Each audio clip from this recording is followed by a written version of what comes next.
So I'd like to share with you today my strategy for dealing with hardship in a sustainable way. So why am I talking about this? Well, I had to go through very challenging experiences in my past years, right? Um, they ultimately led to me losing my mother about 1 year ago, but now I have a very empowering way of looking at what happened to me, right? And I will share with you how exactly this happened and how am I capable now to be happier than I've been before, despite not having a lot of free time for leisure, right? I am a father of two. I have a busy life. I have a demanding job. And it's not intuitive how I came up to this conclusion and to be able to live this kind of joyful existence, right? Which ultimately, in my opinion, I think it's what everyone wishes to have in their lives, right? To have this kind of capability to experience life without a lot of burdening thoughts, without a lot of anxiety, without the fear of being confronted with experiences or challenges that they're trying by all means to avoid. And this is what I would like to share with you today.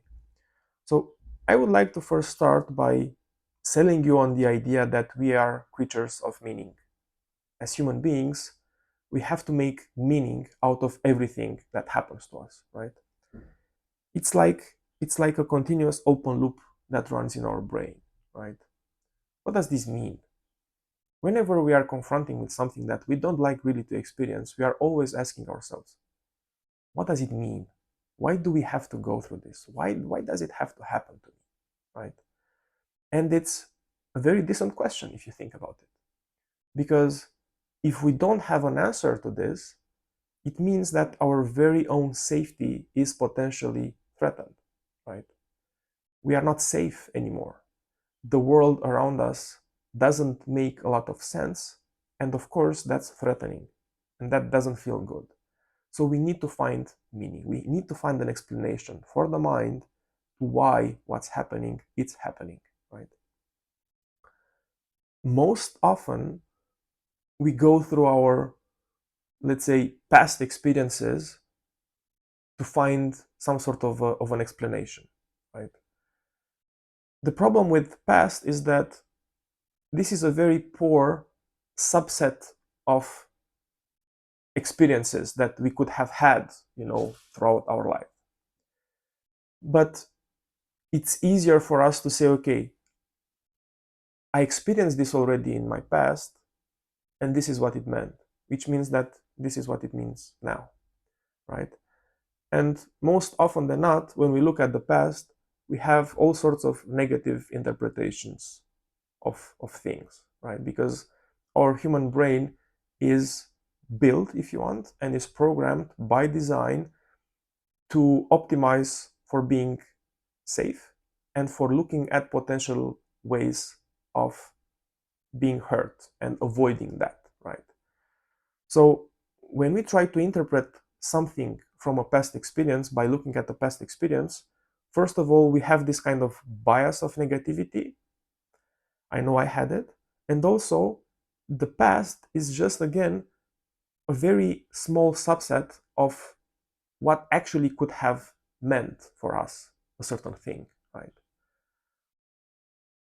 But, you know, if we don't have anything else, that typically is a good enough way to just close the loop, right? This kind of meaning loop.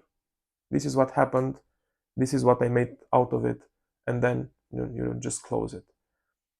The problem is that we are biased by our own experiences, and we simply reinforce the kind of beliefs that we already have when it comes down to interpreting something. We have a certain position towards a certain thing, right? And then whatever happens to us, we are integrating it into some sort of a category which is linked to our beliefs on how we see the world. And that belief is very familiar to us, right? So again, we do this because we need to have a way to anticipate, if you want, the future, right? If we don't have a meaning to anything, if we don't find it, right, then we don't know what to expect. And that's bad. We don't like that. So I would propose a different approach to looking in the past to find meaning. And that is looking in the future. And what do I mean by that? Well, we cannot not use our mind to interpret things, let's say, right? But the mind that we have is a byproduct of an evolved brain, right? We can imagine that most animals don't have very rational thinking and future projections on what they want to do in 1 year from now, or 5 years from now, or 10 years from now, right?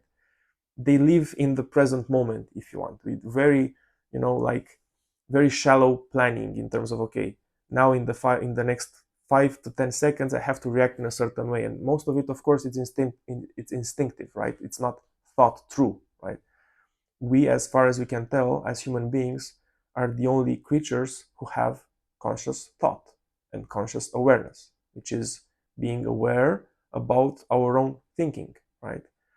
Most people are not aware about their own thinking, by the way. This is still the quality of, let's say, the level of evolution that we are as a species, where we think that thinking happens to us in a way, right?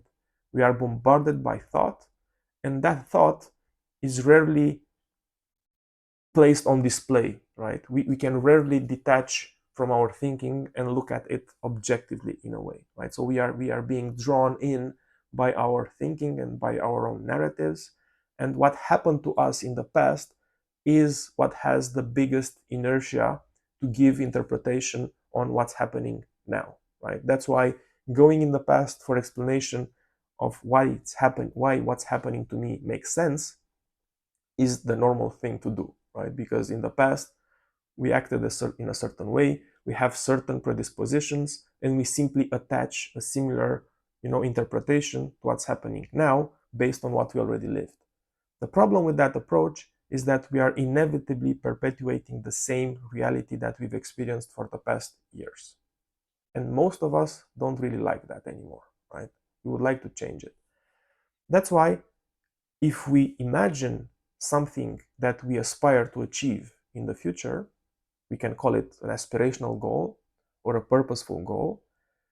That very thing allows us to contextualize differently what happens to us in a positive framing, right? And it gives us something magical. It gives us this kind of ability to go through life without having necessarily the expectation of things to be in a certain way. Because this need comes from our own past experiences, right? The brain is a predictive machine. It needs to know what's happening next. And it takes safety, as a function of being capable to predict what's happening. But if we have an aspirational goal, and that's something that we never experienced before, we know that ultimately to reach that destination, we have to go through experiences that we didn't go through up to this point, right? I give you my own example. I personally aspire to become the best transformational coach I can become, which means nothing to you and to most other people. And that's on purpose, because I'm not comparing myself to anyone else.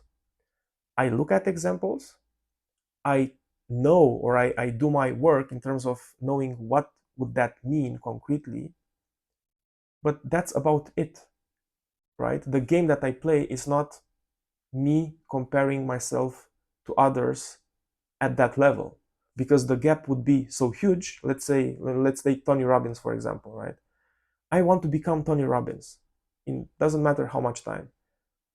Well, that's a bit of a stretch of the mind. It doesn't mean that cannot be interesting, like aspirationally I want to be like him, but what does it give to me concretely on a day-to-day basis in terms of what am I actually doing to reach that destination, right?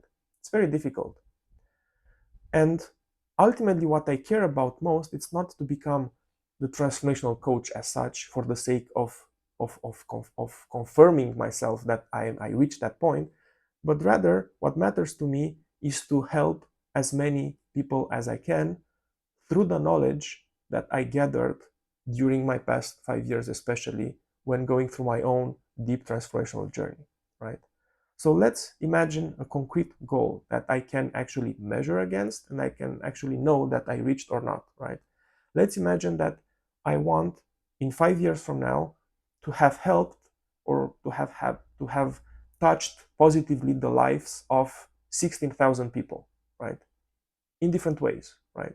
One-on-one conversations, doesn't matter, right? Let's imagine that I have a way to track that. Well, if I look now at my past experience, I don't have anything to support this kind of progress, right? So everything that happens to me now, it's in the context of me achieving this goal, right? And because I don't have a past experience in which I can say, okay, I touched the lives of 16,000 people, I cannot look at my past to give me a reasonable way to interpret this situation that I'm facing now, which of course it's out of context and I don't have any experience for it, right? So in order for me to actually be able to do that, I have to become someone else. I have to become the type of person who is capable ultimately of touching the lives of so many people, which is different than the person that is speaking to you now, right? So I have to adopt a different kind of identity. I have to shape my very own beliefs in terms of what I am capable of doing and not. Again, not on what I already did, but what I know intuitively that I have to do in order to achieve that goal, right? So if you look at this framing, it gives you a much better way to navigate life. Because life is not happening to me, it's happening for me, right? Everything that I live from this point on is an integral part of the journey to me becoming, a transformational coach. And you can have this kind of goal also for yourself as a guiding post, right? You set an aspirational goal which will force you to interpret what happens to you today in a positive framing. You give a positive meaning to something which could potentially be challenging along the way, of course. But I expect that now. I know that in order for me to grow into someone who is capable of, improving people's lives, it's not an easy task, right? But this is purposeful for me. This has a deep meaning for me. And I'm willing to make whatever sacrifices I have to make along the way to reach that destination. But ultimately, what's the best thing is that I will not perceive them as sacrifices anymore, right? There are things that have to be done, right? And challenges and obstacles, I will not look at them as being obstacles, right? Because no one is forcing me to do anything, right? This kind of goal is an inner goal. I'm not trying to do this to impress anyone. I genuinely want to help people because I feel some sort of an urge, right? Some sort of a moral obligation to share with others things that help me go through very challenging period of my life and getting out of it in an incredible state of being where I can now live my life fully, joyfully, and I have really no kind of, greater expectations from life as such. I am absolutely happy as I am today, and I experience what I call whole life success, right? I don't feel like I need anything, right? I don't live in this state of lack, right? Whereas before, even if from the outside, from the external conditions, maybe my circumstances were not that different, I always felt lack. I always felt this not enoughness. I always felt like there is something missing, right? I need to do more. I need to reach more. I need to achieve more more, whatever, right? In order for me to actually feel that I succeeded. And unfortunately, this is normal, right? This is how most people live their lives. In this state of not enoughness, in this state of I still have to reach certain goals in order to actually feel free and feel able to ultimately live life, right? But until I reach that, I will struggle. I will discount life for this goal in the future that will give me, my freedom, my peace of mind. And spoiler alert, this will never happen, right? So what's also interesting at having everything that happens to you contextualized from the purpose of, from the context of actually reaching that destination, that goal, that purposeful goal, is that it forces, in a way, radical acceptance as a state of existence, right? What does it mean? It means that everything that happens from this point on until that destination that I can track, until I reach that goal, everything that happens is part of the journey. And because I really want to help people, the journey itself is joyful, right? The journey itself ultimately is what matters most. Because by the time I reach the destination, I would have helped already a lot of people.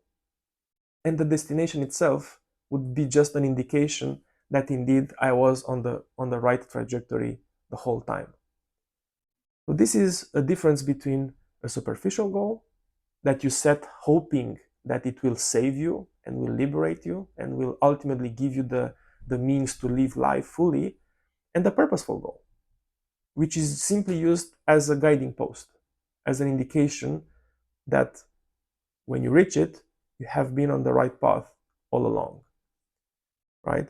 So living life now and contextualizing hardship and obstacles in the right way allows you to be more creative, to be more curious, to approach life and what life has to offer in a much more joyful way, right? You look at things and you're not rejecting them by default, right? You are not commenting, you are not challenging, you are not challenging the need for something having to happen to you at that very specific moment in time, because you know that everything that happens from this point on is an integral part of the journey. It doesn't make any kind of sense to discount anything. And that's something that you already know, that, for example, it might not make a lot of sense to you now, but 5 years from now, 10 years from now, when you look back, everything will make perfect sense. When I look back now, 10 years, 15 years, 20 years back, everything makes perfect sense. And I know that everything happened in the exact way that it had to happen in order for me to be able to have this discussion with you, to have this state of mind that I have now, to be this fulfilled with my own existence, and to frame my experience and the passing of my mother as being the most beautiful gift she could have ever made for me, right? And feel this kind of, again, moral obligation to serve my own duty and to confront my own fears and to have enough courage myself to have this very clip and be able to expose myself and my way of thinking to people who might not resonate with it, or might challenge it, or might say, yeah, this is doesn't really make sense, right? So these are small things that I am willing to do because I know ultimately this is what makes for a good life lived. Having courage to do what you feel is right, even if you are scared of doing it, because ultimately life is very short and is very precious. And beyond helping yourself reaching whatever goals you set for yourself, which is perfectly fine, what matters most What matters most is that I feel I contribute in a significant way to people and expect nothing in return, right? And me doing this kind of work and aspiring, to reach a destination that is very purposeful for me is what makes my life nice and joyful and incredibly beautiful, right? And because I live it like this, whatever happens to me, whatever challenge, I don't see it as challenge anymore. I am open to it. I accept it by default because that thing is already there. And I look at it, right? And I'm like, okay, what can I make of this? Can I make sense of this? How is this challenge uniquely helping me to reach my destination even faster, right? Because I'm not resisting it. I'm not challenging it. What you resist persists. When you resist something, the same thing will happen to you over and over and over again, simply because there a lesson that you don't want to learn or you avoid learning, right? And you will be confronted with the same situation until you accept that there is something there that you need. And because I live now my life in this kind of state of acceptance, rarely I am confronted with two lessons, right? All the lessons that I have presented to me, I learn them. And when something bad happens, I know that there is something that I have to learn there, right? I don't challenge it. I'm not resenting life for giving me something that I don't want. Good or bad are just labels, right? And when you are going towards something purposeful, you are not instinctively labeling things anymore, right? I don't say things are good or bad. I just look at them and I know that they are part of me. They are part of my life experience. They are an integral and very important and even critical aspect of my journey because they are already there by the time I make sense of them, right? They're already there. And then I look closely, right? Sometimes I don't find a lot of meaning in real time, but I always think about what happened. I always think about, okay, how actually can I make sense of this? What is there to learn? What's the lesson there? And I don't stop until I find the lesson. And the lesson is highly subjective, okay? The lesson might mean nothing for anyone else, but it makes perfect sense for you because you have perfect and complete context of everything that happens to you until the point where you are confronted with that lesson. And that lesson is the very thing that you know you needed in order for you to progress. And you know that, right? And you have to find the lesson to match this kind of expectation that you should always have, that nothing is for no reason, and that every lesson that you are being presented with is required for you in order to evolve, in order to go to your next level. And if you look at life like this, nothing is that scary anymore. Even if you don't find a way to actually make sense of what happens to you in real time, you live in the peace and the assurance that this will make perfect sense 1 week from now, 2 months from now, 1 year from now, 5 years from now, doesn't really matter. But you have already in your life enough examples, enough proof that when you look back at something very challenging 1 year that happened 1 year ago, it makes perfect sense now. It didn't make perfect sense then, but it makes perfect sense now. And again, this is your sense. This is your subjective interpretation of what happened. It's irrelevant if others can follow it or not. It's absolutely irrelevant. What matters is that it makes sense for you, right? And because it makes sense for you, then you know that you don't have to be scared anymore. You know that nothing happens against you, it happens for you. And the simple fact that you cannot always find a way to interpret things in a positive way doesn't mean that it's not positive ultimately, right? It's just a matter of being curious enough to investigate and going deep enough to find that gem of a lesson that you would not have been able to find if you would have been presented with something else. Everything is perfect if you think deep enough of it, right? So I hope that this helped and that it inspired you to look at challenges a bit differently, because again, life is made 99.999% of it by the day to day, right?